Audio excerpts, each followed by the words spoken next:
नमस्ते। हिंदी साहित्य की इस ऑनलाइन कक्षा में आप सभी का स्वागत है। हम महान कृष्ण भक्त कवि महाकवि सूरदास जी के जो हमारे पाठ्यक्रम में शामिल अंश हैं उनको पढ़ रहे हैं।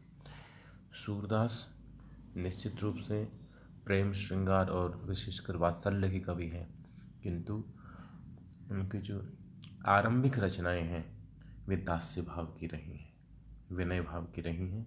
उनकी जो विनय के पद हमारे पाठ्यक्रम में हैं, कुछ एक पद हमने पढ़े, उससे आगे आज की कक्षा में पढ़ते हैं। आइए। अब की राख लेहु भगवान, हो अनाथ बैठो द्रुम डरिया, पारधि साधे बान, ताके डर भाजो चाहत हो, ऊपर ढुक्यो सचान। दुहु भांति दुख भयो आन यह, कौन उबारे प्राण। सुमिरत ही अहि डस्यो पारथि, सर छूट्यो संधान। सूरदास सर लगो सचानहि, जय जय कृपा निधान। भक्त कवि सूरदास ने अपने आराध्य भगवान कृष्ण की दयालुता, भक्त वत्सलता, भक्तों की कितनी चिंता करते हैं। भक्तों ने एक बार पुकारे तो सही, उन्हें आवाज़ तो दे, उसके बाद वे किस तरह कृपा बरसाते हैं, इसका वर्णन किया है। मृत्यु, रोग शोक, व्याधियाँ, अन्य प्रकार के संताप, पीड़ाएं, चिंताएं, इनसे घिरा हुआ जीवात्मा रूपी पक्षी है। वह संसार रूपी वृक्ष पर बैठा हुआ है, और वो जब वह हर प्रकार से हार गया, जब तक उसमें थोड़ा भी सामर्थ्य था या जब तक उसके सुख के दिन थे, तब तक उसे कोई चिंता नहीं थी, उसने भगवान को याद नहीं किया। लेकिन उसे जब लगा कि उसकी मृत्यु अवश्यम भावी है, उसकी मृत्यु तो होनी ही है, वह सब ओर से संकटों से घिरा हुआ है, हर ओर मौत मंडरा रही है, ऐसी स्थिति में सब तरफ से हार करके, निराश होकर के उसने भगवान को पुकारा। एक पक्षी है, वह पेड़ की स्थिति देखिए आप, एक पक्षी पेड़ की डाली पर बैठा हुआ है, पेड़ के नीचे सांप है, नाग है,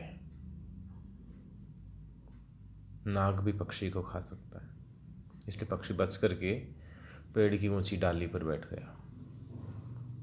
सामने एक शिकारी है जो पक्षी पर निशाना लगाए हुए, बाण संधान किए हुए, और पक्षी को निशाना बना करके बाण छोड़ने वाला है। नीचे सांप, थोड़ा दूरी पर सामने शिकारी ने बाण का निशाना लगा रखा है। ऊपर आकाश में बाज मंडरा रहा है। पक्षी यदि वहीं बैठा रहता है तो शिकारी का बाण पक्षी को लगेगा, पक्षी मर जाएगा, मौत सामने खड़ी है। पक्षी यदि पेड़ के नीचे जाता है तो काला नाग है, वो पेड़ के नीचे है, वह पक्षी को दबोच लेगा, मार डालेगा, खा जाएगा। पक्षी इन दोनों से बच के यदि आकाश में उड़ता है प्राण बचाने के लिए, तो ऊपर बाज मंडरा रहा है, बाज है, वह उड़ते हुए पक्षी को झपट लेगा और मार के खा जाएगा। शिकारी पक्षी होता है बाज। तो जब हर ओर मौत मंडरा रही है, जब हर ओर मृत्यु का तांडव है, ऐसी स्थिति में जब निरुपाय होकर के, और वह पक्षी है, वह भगवान को पुकारता है, अब की राख लेहु भगवान, हे भगवान इस बार मुझे बचा लो, आपके अलावा और कोई सहारा नहीं है, इस बार मुझे बचा लो।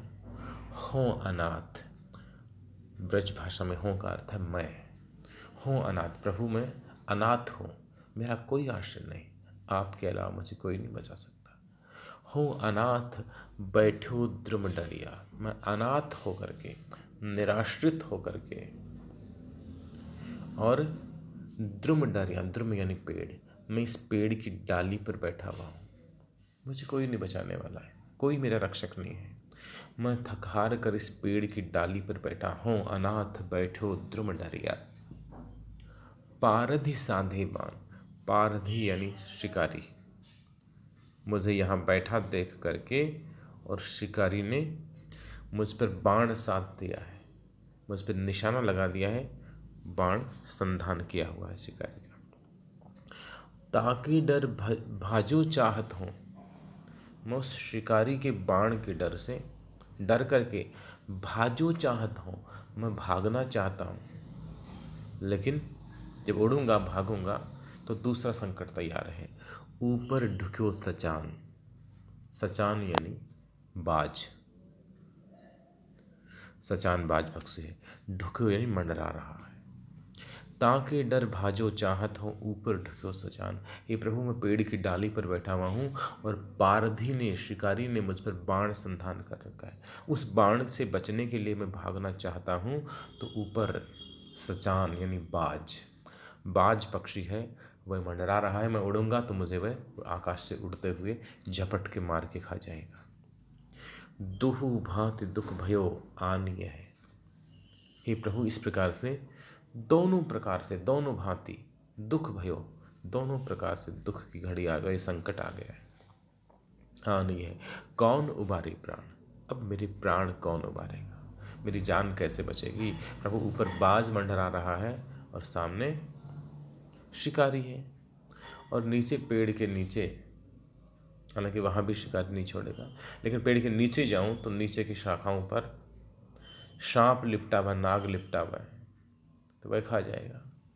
तो क्या करूं प्रभु, इसलिए थक हार कर अंत में प्रभु मैं आपका स्मरण कर रहा हूं। पक्षी ने जो ही स्मरण किया, सूरदास कह रहे हैं, सुमिरत ही अहि डस्यो पारथी, समय नहीं लगा, जो ही भगवान को पुकारा उस पक्षी ने, सुमिरत ही अहि डस्यो, अहि यानी नाग, वो जो सांप था पेड़ के नीचे, सुमिरत ही अहि डस्यो पारधी, उस सांप ने पारधी को, शिकारी को, व्याध को डस लिया, और सांप के डसते ही सर छूटो संधान, संधान यानी निशाना, सर यानी बाण, और बाण का निशाना चूक गया।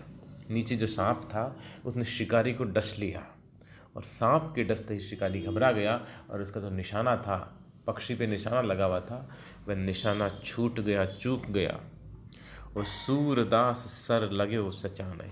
सूरदास जी कहते हैं कि वह जो सर है, बाण है, वह लगे वो सचान ही, सचान ही यानी सचान बाज, और वह बाण निशाना चूक के पक्षी, उस पक्षी के बजाय उस आकाश पर में मंडराने वाले, उड़ने वाले बाज पर लग गया। जय जय कृपा निधान। सूरदास जी कहते हैं, हे प्रभु आप बड़े कृपालु हैं, आप भक्त की पुकार सुन करके और तुरंत दौड़ कर आते हैं, आपकी जय हो, जय हो, जय हो, जय जय कृपा निधान। अब के राख ले हो भगवान। सूरदास इस पूरे पद के माध्यम से यह व्यक्त कर रहे हैं कि प्रभु भक्त वत्सल हैं, उन्हें अपने भक्तों से बहुत प्यार है, भगवान को भक्तों से अत्यंत प्रेम है, लेकिन कोई उन्हें पुकारे तो सही। कमरे में अंधेरा है, रोशनी हो सकती है, लेकिन कोई बिजली की बत्ती तो जलाए, बटन तो दबाए, भगवान को पुकारना पड़ता है, भगवान से गुहार लगानी पड़ती है। सूरदास कह रहे हैं कि मेरे प्रभु हैं, ईश्वर हैं, परमात्मा हैं, कृष्ण हैं, बड़े दयालु हैं, भक्त वत्सल हैं, बस कोई उन्हें पुकारने वाला चाहिए।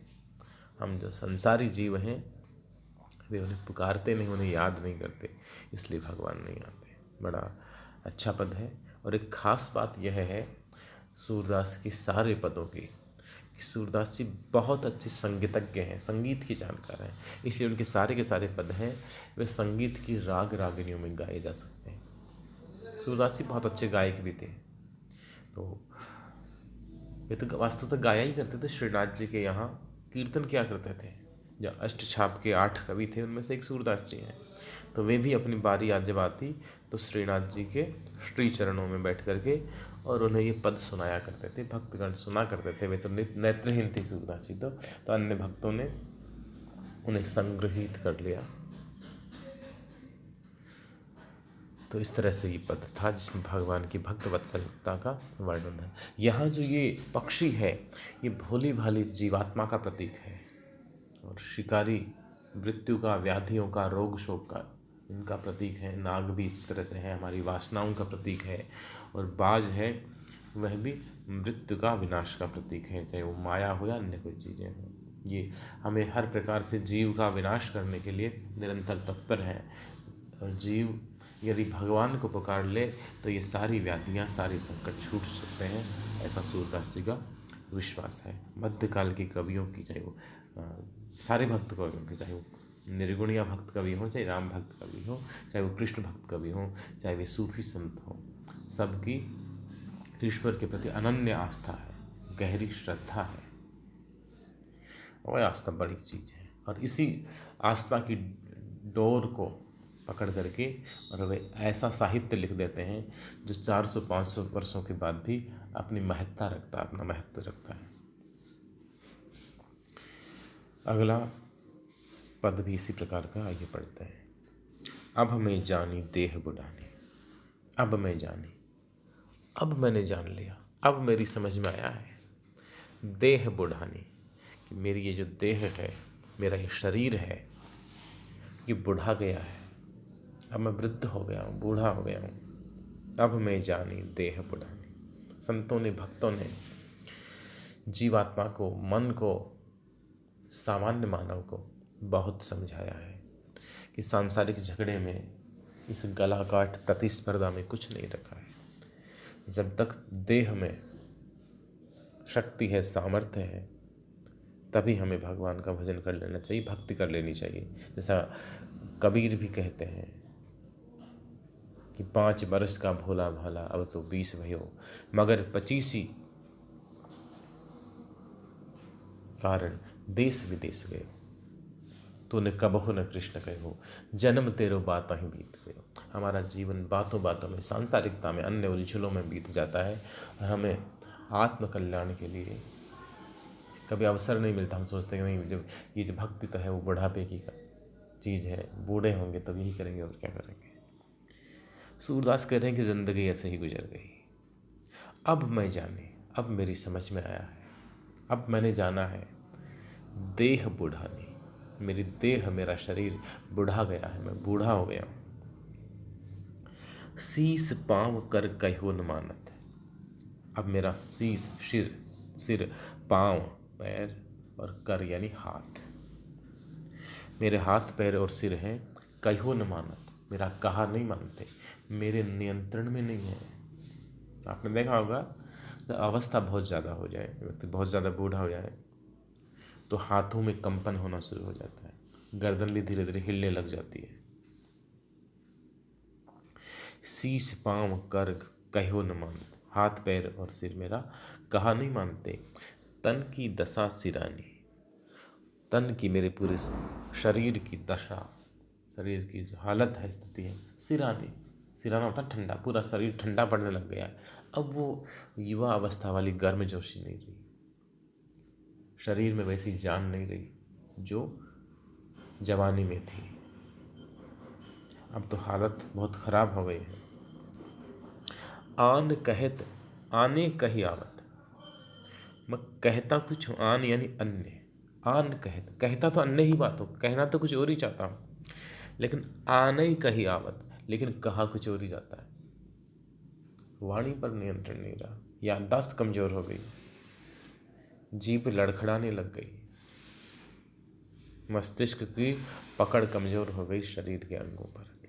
आन कहत आने कही आवत, मैं कहता तो कुछ हूँ और मुझसे, मुख से निकलता कुछ और है। नैन नाक बहे पानी, मेरी आंखों से और नाक से निरंतर पानी बह रहा है। कई प्रकार की व्याधियाँ शरीर को घेरे हुए हैं, शरीर की रोग प्रतिरोधक क्षमता कम हो गई है, तो आँखों और नाक से पानी बह रहा है, जीभ लड़खड़ाने लग गई, कुछ कहता और कुछ का कुछ निकलता है। हाथ पैर और सिर भी निरंतर कांपते रहते, हिलते डुलते रहते हैं। मिट गई चमक दमक अंग अंग की, जब मैं युवा था, जवान था तो कितना सुंदर था, मेरे एक एक अंग प्रत्यंग का कैसा कैसा सौंदर्य था, लेकिन वह चमक दमक, वह सौंदर्य, वह सुंदरता सब मिट गई। मिट गई चमक दमक अंग अंग, एक एक अंग प्रत्यंग की चमक दमक, शोभा, सुंदरता, लावण्य समाप्त हो गया, खत्म हो गया। अंग अंग की गई जो सुमति ही रानी। अब अंग की शोभा चली जाती, अंग कमजोर पड़ जाते। यहाँ तक ठीक था, लेकिन गई जो सुमति, सुमति बुद्धि, मुझे लगता है कि मेरी बुद्धि ही कहीं भ्रमित हो गई। गई जो सुमति ही रानी, ये बुद्धि भी कहीं भटक गई। अब दिमाग भी पहले की तरह काम नहीं करता। शारीरिक, मानसिक और बौद्धिक हर प्रकार की शक्तियाँ अवस्था के साथ साथ जो जो व्यक्ति बूढ़ा होता है, वृद्ध होता है, धीरे धीरे कमजोर पड़ने लग जाते हैं। मिट गई चमक दमक अंग अंग की, गई जो सुमति ही रानी। मेरे अंग प्रत्यंग की, शरीर की वो शक्तियाँ, वो सुंदरता, वह चमक दमक सारी खत्म हो गई। गई जो सुमति ही रानी। और तो और मेरी बुद्धि भी भ्रमित हो गई है, दिमाग भी अब पहले की तरह काम नहीं करता। ना ही रही कछ सुधि तन मन की। और दिमाग की हालत तो ये हो गई, ना ही रही कछ सुधि तन मन की। तन मन की सुधि नहीं है। थोड़ी देर पहले क्या कहा था, क्या खाया था, खाना खाया कि नहीं खाया, दवाई ली कि नहीं ली, कुछ याद नहीं रहता। और शरीर है वो ढका हुआ है कि कपड़े थोड़े इधर उधर हो रहे हैं, नहाया कि नहीं नहाया, कुछ भी याद नहीं रहता, कुछ भी सुध बुध नहीं रहती। ना ही रही कछु सुधि तन मन की। तन मन की आपने देखा, जो बहुत वृद्ध व्यक्ति हैं, कई बार तो वे भूल जाते, थोड़ी देर फिर खाना खाया फिर आवाज़ लगाते, अरे खाना नहीं बना अब तक, आज खाना नहीं खिलाया, क्या बात है। ना ही रही कछु सुधि तन मन की, तन मन की कोई सुध नहीं रही। वे गई बात बिरानी। और ये तो बड़ी भयानक बात हो गई, ये तो बड़ी विपरीत बात हो गई। बिरानी का मतलब होता पराई। जैसे सब कुछ पराया होगा, मेरी बुद्धि पराई हो गई, मेरी बुद्धि भी अपनी नहीं रही, मेरा दिमाग भी अपना न रहा, मेरी याददाश्त भी अपनी न रही, मेरे हाथ पांव भी अपने न रहे। सूरदास प्रभु अब होत बिलूचही, बिलूचनी, इसका पाठ भेद मिलता है। जो सूर सागर है, उसके एक संक्षिप्त संस्करण में, जो देवेंद्र आर्य और सुरेश अग्रवाल का है, उसमें बिगुचनी शब्द मिलता है। एक अन्य जो संग्रह है उसमें बिलगुचनी शब्द मिलता है। और एक अन्य तीसरा पाठ में मिलता है, सूरदास अब ही होत लोचनी, ऐसा शब्द भी मिलता है कि अब मेरे आँख। अगर ऐसा पाठ माने सूरदास अब ही तो लोचनी, अगर ऐसा है कि अब मेरी आंखें खुली, लोचन आंखें, ये अर्थ होगा।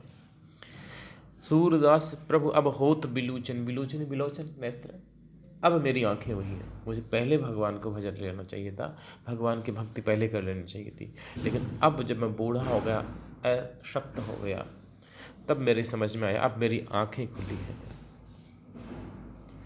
और यदि ये पाठ माने सूरदास अब होत बिगुचनी, तो बिगुचनी का अर्थ है दुर्दशा, छिछालेदार, बहुत बुरी हालत है। सूरदास अब होत बिगुचनी, सूरदास जी कहते हैं कि अब मेरी बहुत दुर्दशा हो रही है, बड़ी छिछालेदार हो रही है, बड़ा अपमान हो रहा है, बड़ी बुरी हालत है। और यदि बिलोचनी या अब ही लोचनी शब्द को माने, तो सूरदास कहते हैं, अपने मन से कह रहे हैं, और इस मन के माध्यम से हर व्यक्ति के मन से कह रहे हैं, हर साधक को, हर मानव को समझा रहे हैं कि अब जाकर जब मैं बूढ़ा हो गया, असमर्थ हो गया, तब जाके मेरी आंखें हुई। आंखें होना, समझ में आना, सच्चाई है वो अब मेरी समझ में आई है। सूरदास अब होत बिलोचन, जब मैं बूढ़ा हो गया, ऐसा शक्त हो गया, असमर्थ हो गया, तब सारी चीज़ें मेरी समझ में आई हैं, अब मेरी आंखें हुई हैं। हे मन भजले सारंग पानी, सारंग भगवान विष्णु के धनुष का नाम है। जिनके पानी यानी हाथ, पानी का मतलब हाथ, चक्र पाणी, जिनके हाथ में चक्र हो, शूल पाणी, जिनके हाथों में त्रिशूल हो, शूल पाणी है। सारंग पानी, जिनके हाथों में सारंग नाम का धनुष है। सारंग नाम है भगवान विष्णु के धनुष का। भजले सारंग पानी, अब भगवान विष्णु, कृष्ण भी विष्णु ही है, नहीं का अवतार है। तो सूरदास कह रहे हैं कि अब समझ में आया, बहुत वृद्ध होने पर, असक्त असमर्थ होने पर, तो कोई बात नहीं, अब तो भगवान को भज ले, अब तो सारंग पानी भगवान विष्णु भगवान कृष्ण की शरण में चला जा, उन्हें अपने आप को सौंप दे और जब तक जीवन है उन्हें भज ले। वृद्धावस्था में व्यक्ति का शरीर अशक्त हो जाता है, इसलिए जब तक चेतना है, जब तक सामर्थ्य है, तभी तक हमें भक्ति कर लेनी चाहिए। ऐसा उपदेश भारत की भक्ति पद्धति में, अध्यात्म पद्धति में बहुत प्राचीन काल से मिलता है। शंकराचार्य का एक बहुत प्रसिद्ध स्तोत्र है, उसमें भी यही है। कबीर भी यही कहते हैं, रामानंद भी यही कहते हैं, तुलसी भी यही कहेंगे, मीरा, जो जो भक्त हैं वो चाहे निर्गुण भक्त हो सगुण भक्त हो, ऐसा ही कहेंगे। लेकिन हमारी जो तृष्णाएं समाप्त होती ही नहीं है। जब तक हम में सामर्थ्य रहता है तो हमारी और तृष्णाएं और लालसाएं और इच्छाएं रहती हैं। संस्कृत के महान कवि भर्तृहरि ने वैराग्य शतक में लिखा था कि हमारी तृष्णाएं समाप्त होती नहीं है।